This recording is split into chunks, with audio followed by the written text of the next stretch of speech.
В этом году из-за пандемии коронавируса деятельность комитета по репатриации была ограничена. Тем не менее, работа по укреплению и расширению контактов с зарубежной абхазской диаспорой продолжалась. Были проведены онлайн-встречи с Федерацией абхазских культурных центров, которая находится в Турции, также с консорциумом черкесов в Ливане. Также мы проводили встречи с Федерацией кавказских культурных центров.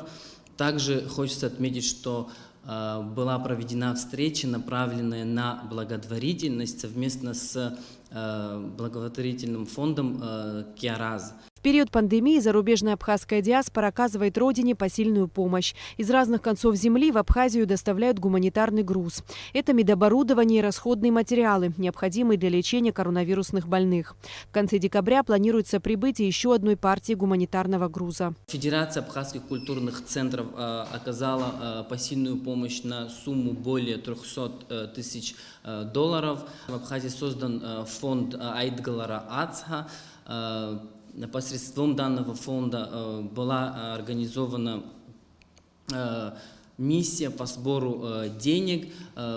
Первым откликнулась Федерация кавказских культурных центров. Также они направили первую партию в Абхазию. Это медицинские маски, аппараты искусственной вентиляции легких, респираторы, перчатки, вся необходимое медицинское оборудование для абхазских больниц, которые были переквалифицированы под ковид. Также хочется отметить, что некоторые наши соотечественники, которые, например, в тех странах, где не расположены организации и союзы наших диаспор, они все равно сами помогают. Государственный комитет по репатриации планирует и дальше укреплять и развивать сотрудничество с зарубежной абхазской диаспорой в различных сферах.